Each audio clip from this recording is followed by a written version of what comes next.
Ishte mesnatë e kaluar. Dritat në shtëpinë e Big Brother Kosovës ishin zbehur, ajo ndriçimi i butë që nuk fiket kurrë plotësisht, sikur të kujtoj se asnjëherë nuk je vërtet vetëm. Kamerat vazhdonin të merrnin frym bashkë me banorët, edhe kur ata përpiqeshin të harronin praninë e tyre. Limi dhe Alba ishin shtrirë në të njëjtin shtrat. Nuk ishte hera e parë që flinin afër, por ishte hera e parë që heshtja mes tyre kishte një peshë kaq të rëndë. Jorgani i bardh i mbulonte deri në shpatulla, por ajo që po ndodhte poshtë tij nuk kishte të bënte me trupin. Kishte të bënte me një vendim. Alba rrinte e kthyer nga ai. Nuk fliste. Frymëmarrja e saj ishte e rregullt, por jo e qetë. Limi e ndjente këtë. Ai gjithmonë e ndjente kur Alba po luftonte me veten. Alba, i përshpëriti ai, aq lehtë sa vetëm ajo mund ta dëgjonte. Ajo nuk u përgjigj menjëherë. Vetëm u afrua pak më shumë. Një lëvizje e vogël, por që në atë shtëpi kishte peshën e një deklarate publike. Kamerat nuk pan asgjë konkrete. Por publiku, nëse do të ishte zgjuar, do ta kishte ndjerë. Në Big Brother nuk është e nevojshme të shohësh për të kuptuar. A e kupton çfarë po bëjmë? Përshpëriti Alba më në fund. Po, u përgjigj Limi pa hezitim. Nesër, ajo ndaloi. Nesër s'ka më kthim mbrapa. Limi heshti për disa sekonda. Pastaj tha. Nesër do të flasin të gjithë, sido që të jetë. Ajo buzëqeshi lehtë, por ishte një buzëqeshje e lodhur. Po bëjmë diçka që s'është bërë kurrë këtu, Limi. Ai u kthye nga ajo. Në errësirë, sytë e tij mezi dalloheshin. Jo sepse është provokim, por sepse është e vërtetë. Alba mbylli sytë. Në atë moment, gjithçka tjetër u zhduk, loja, strategjitë, nominimet, Aurora, publiku, opinionet. Kishte vetëm dy njerëz që, për herë të parë, nuk po fshiheshin pas roleve. Jorgani lëvizi pak. Jo në mënyrë dramatike. Jo për spektakël. Thjesht aq sa për të treguar se distanca mes tyre nuk ekzistonte më. Në regjistrim nuk do të kishte asgjë për t'u censuruar. Por për t'u interpretuar, po. Alba e vendosi ballin pranë gjoksit të tij. Nëse kjo na kushton lojën? Pyeti ajo. Atëherë na kushton lojën, tha Limi. Por jo veten. Diku, një kamerë u fokusua te Jorgani. Një tjetër u zhvendos te fytyra e Albas, që tashmë ishte e qetë. Regjia nuk ndërhyri. As zëri i Big Brotherit nuk u dëgjua. Sepse edhe loja ndonjëherë hesht kur kupton se po ndodh diçka më e madhe se ajo vetë. Në mëngjes, shtëpia do të zgjohej ndryshe. Publiku do të ndahej. Titujt do të shpërthenin. Por në atë mesnatë, në një organ të zakonshëm, Limi dhe Alba kishin bërë diçka që rrallë ndodh në reality show. Kishin zgjedhur ndershmërinë pa e ditur çmimin. Alba rrinte e ulur në cep të divanit me këmbët mbledhur poshtë trupit, sikur donte të zinte sa më pak vend. Telefoni i shuaj e ndiqej në dorë, por nuk po shikonte asgjë. Sytë i kishte ngulur në mur, por mendja i rrinte te një emër i vetëm. Aurora.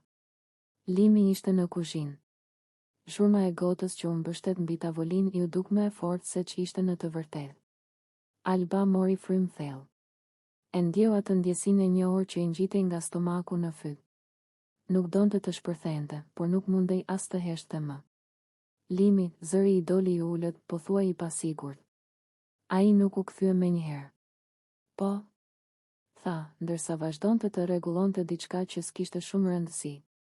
Alba shtrëngoi nofullat. Kam një pyetje. Ai u kthye më në fund dhe u mbështet pas banakut. E pa drejt në sy, sikur e dinte saktësisht se për çfarë bëhej fjalë. Po të dëgjoj. Heshtje. Alba e urrente atë heshtje. I dukej sikur po e gëlltiste. Çfarë marrëdhënie ke me Aurorën? E tha më në fund, shpejt, sikur po hiqte një fash. Limi ngriti vetullat lehtë, jo nga habia, por nga lodhja. Pse po ma bën këtë pyetje? Sepse po më ha nga brenda, ja ktheu Alba. Sepse sa herë përmend emrin e saj, ti ndryshon. Sepse e ndjej. Ai pshërtiu dhe uli syt për një moment. Alba, nuk është. Jo, mos ma nis me nuk është ajo që mendon, ja preu ajo. Më thuaj thjesht të vërtetën. Limi heshti. Dhe ajo heshtje ishte përgjigje më vete. Pra, insistoi Alba, tashmë me zë që i dridhej. Çfarë është ajo për ty? Ai ngriti supet ngadalë.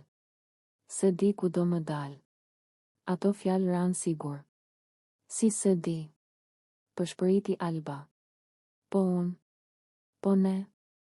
Limi e fërkoi fytyrën me dorë, sikur po mundohej të zgjohej nga një ëndër e keqe. Alba, gjërat nuk janë gjithmonë bardhë dhe zi. Për mua janë, tha ajo. O je me mua, o s'je. Ai e pa gjallë. Në sytë e tij kishte diçka që Alba se kishte parë më parë, pasiguri. Nuk po them që s'jam me ty, po them që jam i hutuar. Alba qesh i hidhur. I hutuar nga Aurora. Ai nuk e mohoi.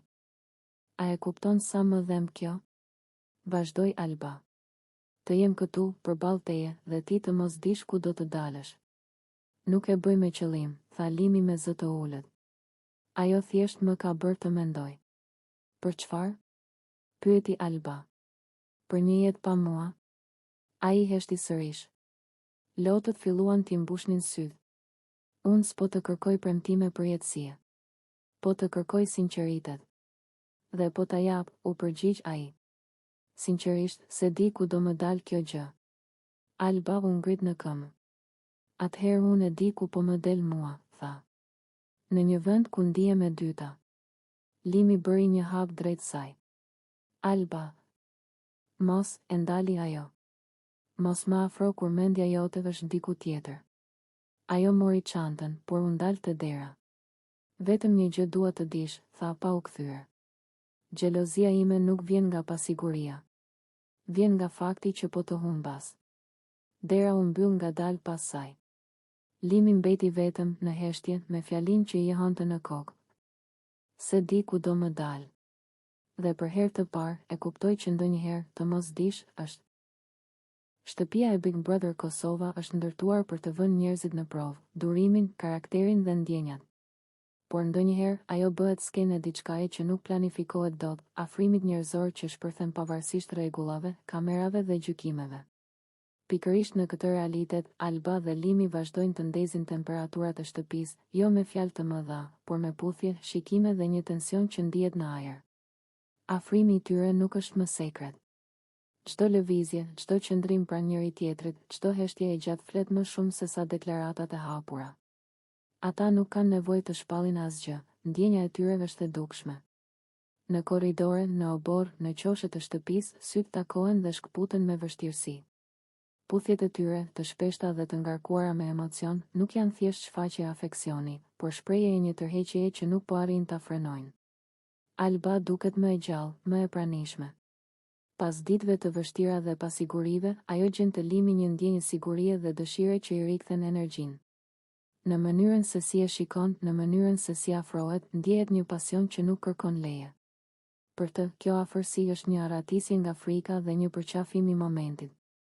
Limi, nga ana tjetër, duket sikur ka hequr mburojat. Ai nuk fshihet më pas paqartësive apo vendimeve të lëkundura.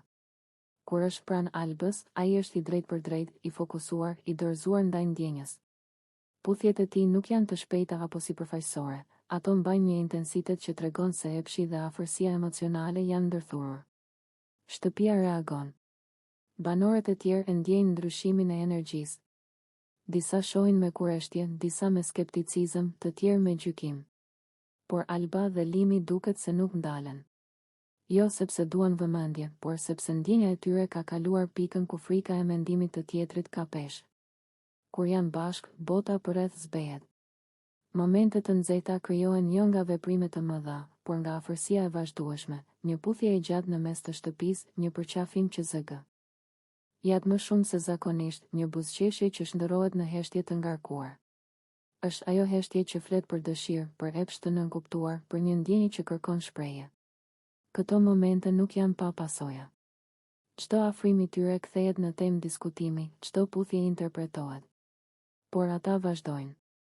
Sepse për ta, kjo nuk është strategji, por reagim i natyrshëm. Është zgjedhja për të jetuar ndjenjën në moment, edhe nëse ajo ndez debatet dhe rrit presionin. Në netët e gjata, kur shtëpia qetësohet dhe zërat ulen, tensioni mes tyre ndihet edhe më fort. Afërsia bëhet më intime, puthjet më të ngadalta, shikimet më të thella. Nuk ka nevojë për fjalë. Trupi flet, emocionet udhëheqin dhe kufit mes miqësisë dhe pasionit janë tashmë të shkrirë. Kjo histori mes Albës dhe Limit nuk është thjesht për momente të nxehta. Është për mënyrën se si ndjenjat rriten në një ambient që nuk i fal. Është për guximin për të mos u fshehur dhe për të pranuar dëshirën si pjesë të vetes. Është për përplasjen.